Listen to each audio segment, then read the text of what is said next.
بسم اللہ الرحمن الرحیم۔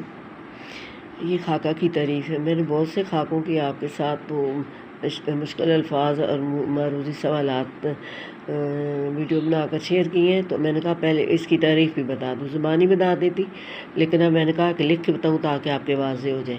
خاکہ کے لغوی معنی ہے کسی چیز کا نقشہ، ڈھانچہ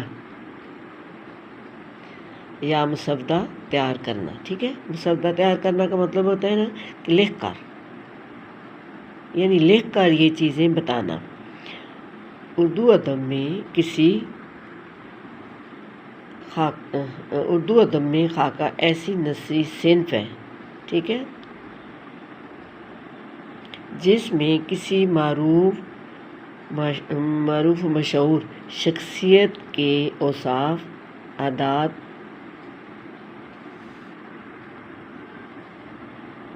اور ظاہری خد و خال کو الفاظ کے ذریعے پیش کرنا کہ اس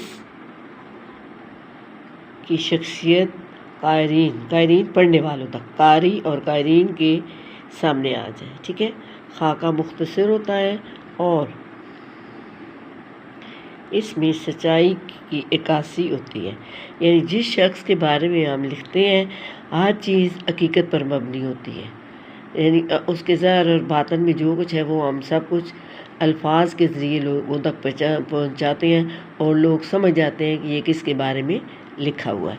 اب جو ہے اسی جو سبق ہے ہمارا، خاکہ ہے جو ہمارا، وہ ہے طاہر لاہوتی۔ یہ صنف خاکہ ہے اور مصنف ہے فارغ بخاری اور ماخوذ ہے البم سے۔ ٹھیک ہے، یہ ان کی کتاب ہے۔ اب اس کے مشکل الفاظ ہیں، ان کے معنی ہم دیکھ لیتے ہیں، باقی چیزیں پھر دیکھ لیں گے۔ اب ہے چھلاوا،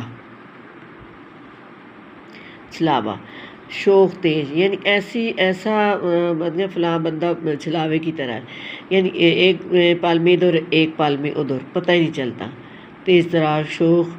اچھا، بانگ پن کا مطلب ہے البیلا، ناز و انداز، ناز نخرے والا۔ ٹھیک ہے، منطق کا مطلب ہے عقلی دلیل دینا، یعنی منطق سے یہ کسی بات کو پیش کرنا، اس کی سچائی کو۔ اب خجل کا مطلب ہے شرمندہ ہونا، خوار ہونا۔ جذبیت کا مطلب ہے کشش، وزادار، سنجیدہ۔ تند مزاج کا مطلب تیز مزاج کا بندہ، غصیلا، غصے والا۔ سجادہ نشین، گدی نشین، یعنی باپ دادا جو ہے وہ بزرگ تھے، تو اس کے بعد دادا کے بعد اس کا بیٹا اور اس کے بعد اس کا پوتا جو ہے وہ گدی نشین ہوتا ہے۔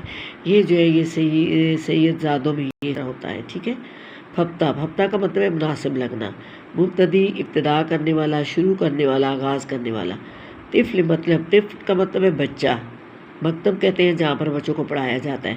نا تجربہ کار، ٹھیک ہے، اب بچے نا تجربہ کار ہوتے ہیں نا، اس لیے۔ علاوت کا مطلب ہے مٹھاس، لب و لہجے میں بہت زیادہ مٹھاس ہونا۔ مٹھاس کا مطلب یہ نہیں کہ چینی ہونا، بلکہ لب و لہجہ ایسا ہونا کہ دوسروں کو جو متاثر کرے۔ بزلہ سنج کا مطلب ہے خوش طبع، خوش رہنے والے، جس کی طبیعت خوش ہوتی ہے، چہرے پر مسکراہٹ ہوتی ہے۔ مجادلہ کا مطلب ہے بحث کرنا، لڑائی کرنا، بحث و مباحثہ کرنا۔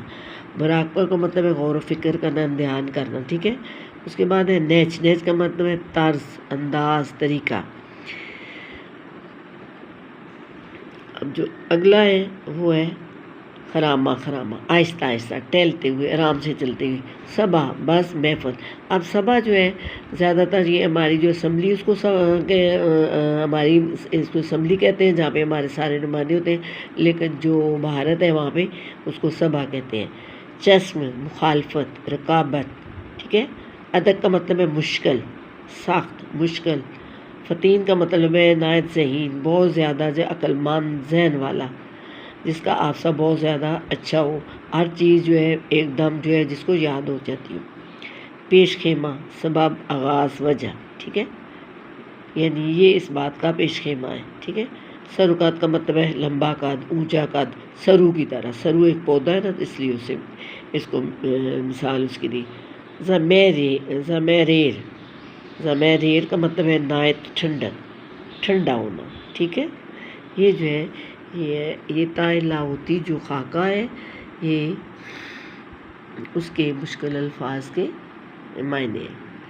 یہ جو مصنف کے بارے میں جو ہے بخاری جو ہے ان کے بارے میں یہ کیا ہے، تعارف ہے ان کا مصنف کا، کہاں پر پیدا ہوئے، کب پیدا ہوئے، زندگی میں کیا کیا کام کیے، یہ ان کا تعارف ہے، ٹھیک ہے۔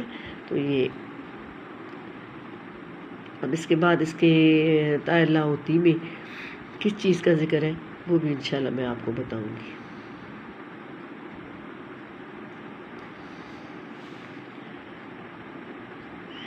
کوئی چیز سمجھ آئے تو کمنٹ کر کے پوچھ لیا کریں، پوچھنے میں کوئی حرج نہیں ہے، اگر لائک بھی کر دیں تو کوئی مسئلہ نہیں ہے۔